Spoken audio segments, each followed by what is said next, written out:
दोन्ही लोकांसाठी सांगेल. सगळ्यात पहिली गोष्ट, पार्ट टाइम जरी काम करायचं म्हटलं, दिवसाला आपण 1 ते 4 तास सहज काढू शकतो. काढू शकतो. आता 1 ते 4 तासात करायचं काय?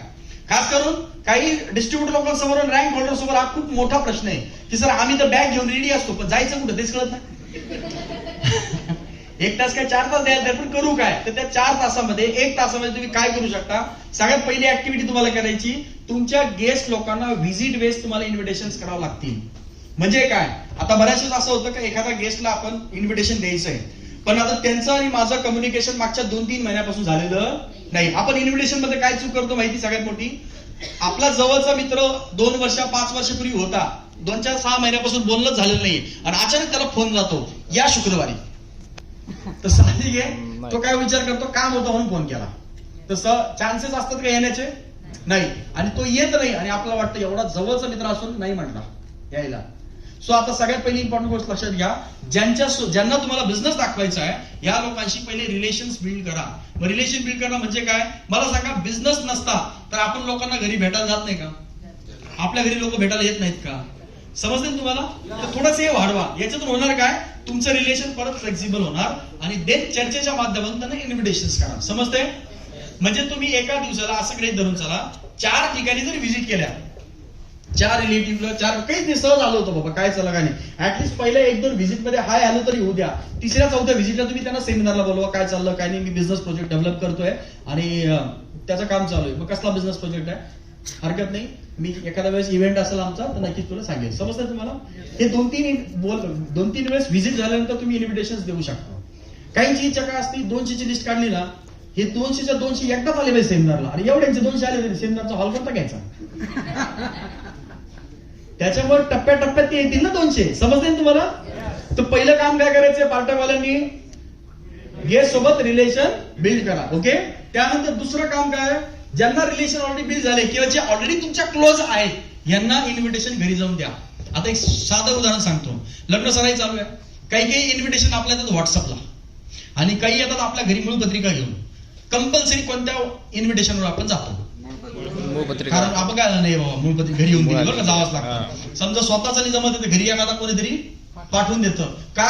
त्याचं कारण आहे का, घरी येऊन व्हिजिट केलंय, इन्व्हिटेशन दिलंय. आता बरेच लोक उंटावरून शेळ्या हाकतात, घरीच बसतात असे पायावर पाय टाकून, आणि तिथून त्यांची इन्व्हिटेशन चालतं, येतो का शुक्रवारी, येतो का शुक्रवारी, येतो का संडेला, येतो का संडे का? समजलं ना तुम्हाला? तर होणार नाही. तुम्ही काही इन्व्हिटेशन जे क्लोज वाल्या लोकांचे पर्सनली घरी जाऊन करा, याचा पण तुम्हाला चांगला फायदा होईल. त्याच्यानंतर ज्या तुमचे काही प्लॅन्स असतील, म्हणजे मग प्रोडक्ट प्लॅन असेल, ऍग्रिकल्चर प्लॅन असेल, त्याच्यानंतर बिझनेस प्लॅन असेल, ते प्लॅन मीटिंग तुमची झाली पाहिजे. एक सिंगल मीटिंग जरी म्हणलं तर 1 तासामध्ये 1 मीटिंग होऊ शकते. हॅलो, रोज काय काम करू शकता मी त्याचं शेड्यूल तुम्हाला सांगतोय.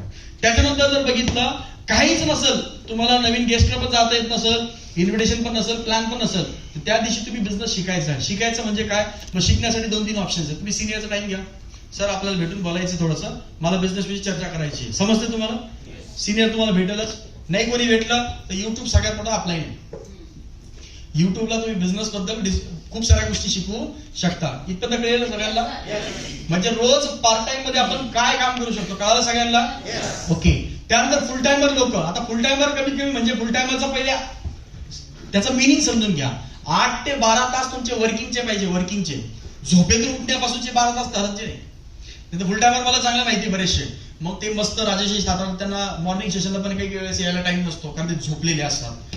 मग ते सकाळी 7-8-9ला उठतात, मग रेडी होणार, मग 11-12 वाजता बाहेर जाणार, एक प्लॅन करणार, 1 वाजता त्यांना भूक लागणार, मग परत 1 वाजून घरी येणार, 2 वाजता जेवण करणार. मग जेवण झालं म्हणजे थोडंसं काय त्यांना झोप लागल्यासारखं होणार. मग घरामध्ये थोडंसं न्यूज चॅनल वगैरे लावून मस्त 5 पर्यंत झोप घेणार. मग 5ला असं वाटेल यार थोडं काम केलं पाहिजे, आपण फुल टाइमर आहे.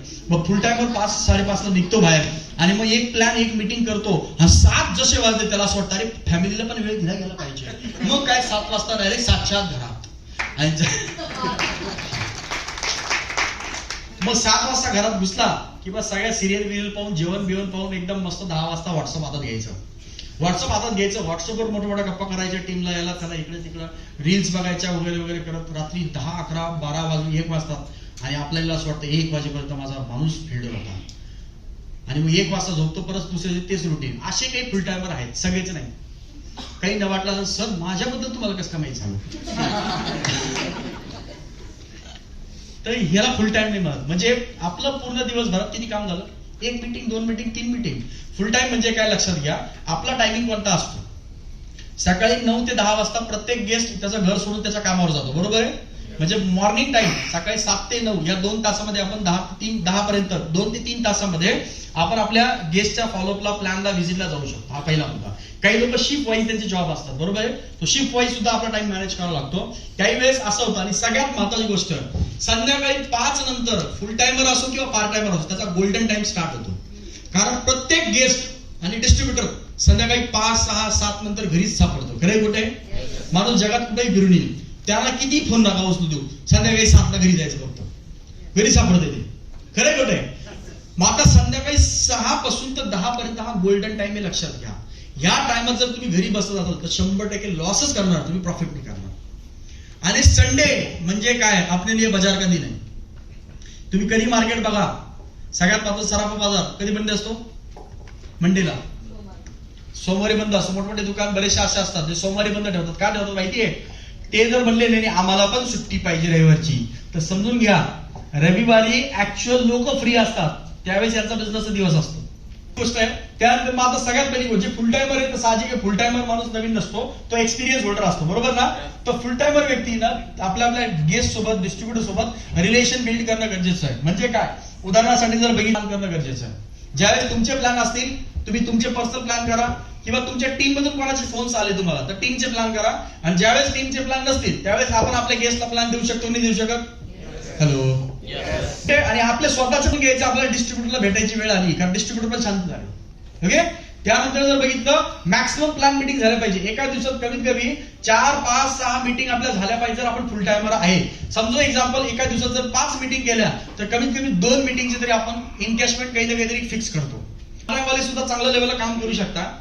तुम्ही दिवसाचं टार्गेट ठेवणं इम्पॉर्टंट आहे, का तुम्ही कमीत कमी दिवसाला 1 जॉईनिंग 3 जॉईनिंग तरी काढणार. माझ्या हँडवर, स्वतःच्या हँडवर मी तेवढा बिझनेस काढणार, टीमचं माहित नाही. ही गोष्ट इम्पॉर्टंट आहे. त्यानंतर जर तुमच्याकडे टाइम आहे तर तुम्ही तुमच्या टीमला बिझनेस शिकवणं गरजेचं आहे, टीमची काउन्सिलिंग करणं गरजेचं आहे. काल दिगंबर सरांनी एक लिपलेट बद्दल सांगितलं, तुम्हाला आठवतं का? येस. हे तुम्ही तुमच्या डिस्ट्रीब्युटरला जाऊन भेटून बोलून काउन्सिलिंग, त्यांचे काय प्रॉब्लेम आहे. समजा एखादा तुमचा नवीन टीम मध्ये डिस्ट्रीब्युटर आला, त्यांनी 4 लोकांना बिझनेस सांगितला, त्या 4 लोकांनी याला बँड वाजवून वापस पाठवलं घरी.